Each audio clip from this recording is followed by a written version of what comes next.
Peace, peace, y'all. Welcome to today's Mathematics with your girl, Sunshine Monet L. Today is 8/12/8. You already know we in the month and the year of the 8. This is the month and year of the solar plexus chakra, death and rebirth, transformations, right? This is, when we deal with the 8th sphere, we're dealing more so with Mercury energy of the celestial technicians, labeling and classifying things. But when we deal with the solar plexus chakra of 8, now we're dealing with Scorpius energy, and we're dealing with the 5th sphere, tree life, Herakahuti, enforcement of those said classifications and technician energy, right? Removing gratitude for the ability to be in both, right? Yeah, we love it here.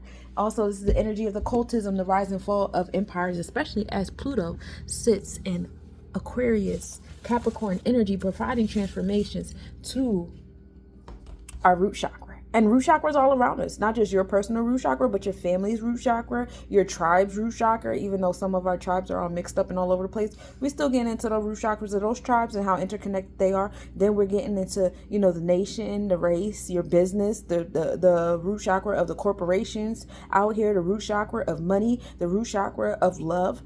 All root chakras is seeking transformation here, and it's like a transfer of power happening here too. And you see a lot of that, especially when like people started stepping down from like being president, CEO, and chairperson, all that stuff like that, and then new people started being in these positions and different ways of doing things, because the enforcement energy of Herakahuti is in alignment with like where you are with Mayat and where that internal spiritual law is. So while you'll see like certain energies getting more and more low vibrational, other energies are getting more and more high vibrational as that line in the mud gets thicker, because Pluto's also in Aquarius, which is that social justice and social awareness. And when you have that social justice and social awareness, you become into that revolutionary Aquarius energy, that Aquarius energy of detachment.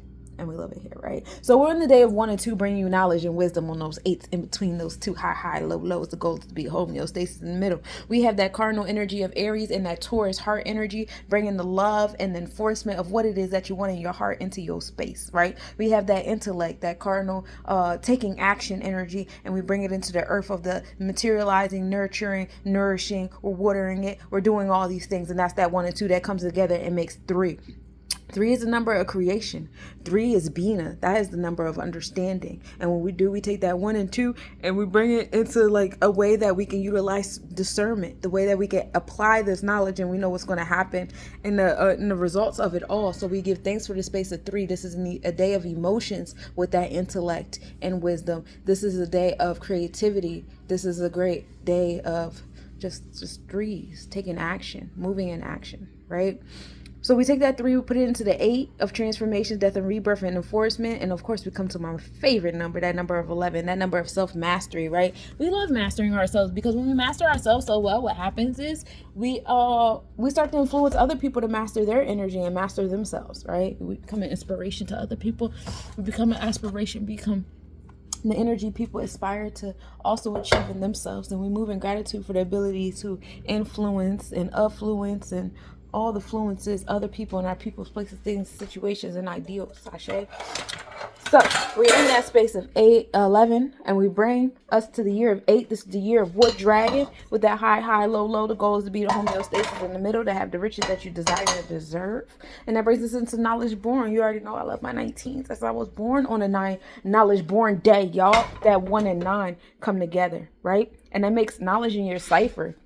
So you allow knowledge to be born, right? And as you allow it to be born, you create what it is that you know and stuff like that. You start to have these experiences because you're creating with what you know. And with these experiences, bring more knowledge in your cipher, because you're like, okay, when I apply this knowledge, this is what happens, right? This is what's being born. So now I'm putting that information up into the cosmos with my thoughts and my emotions and my ideals and, maybe my writings. I might even wrote a post about it. I might even told other people about it, because I'm feeling this 11 day of mastery, right? And other people see it. And so now it's knowledge all up in the cipher, awareness in the cipher, right? Action all up in those spaces. And then overall, today is just a day of knowledge. Today, not just, but today is a day of knowledge. Today is the day of that Aries Ogun energy, that first sphere in the tree of life, which is associated with Keter vibes. We love moving in the Keter. That is the downloads that we get from the above space, and we love it here. So let's talk about what's astrologically happening. As I go get my astrological paper, I'm trying to make myself something to eat. I'm hungry.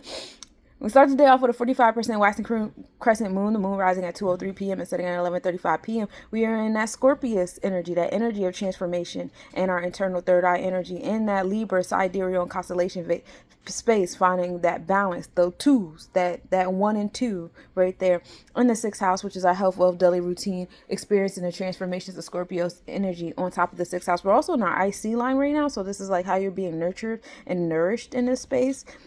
You know, it's all about providing transformations in your daily routine to achieve and accomplish that nourishment and that nurturing energy that you desire and you deserve. Ashe. Sunrise at 6:08 a.m. and setting at 7:59 p.m. Mercury and Regulus are in conjunction today. That happened this morning at 7:25 a.m. Mercury was 5.6 degrees south. Regulus is that star of riches and glory and power in the Leo constellation. So speak into existence what it is you deserve and you desire, right? First quarter moon was at 11:19 a.m. The moon is best visible right after sunset. Palace, evening visibility of the year. Palace is the genius-like qualities we overlook in ourselves. And the moon in Dashuba at minimal angle at 9:50 a.m. Moon is 2.4 degrees south-southwest. Observed that at 11:30 p.m. with a 6.9 degree west-southwest separation. Dashuba is the star in the Scorpius constellation, giving us that energy of Saturn and Mars before we get to that Saturn and Jupiter energy of Aries. And we move in gratitude for the challenges that come into our space that force us to make the actions and the movements and the intellect that we need. Ashe. That's what I got for you today. I love you so much, Cosmic Nobodies. Reach out if you need a personal reading, because you know I do tarot, I do astrology and numerology, and I'm here for you. Peace, peace.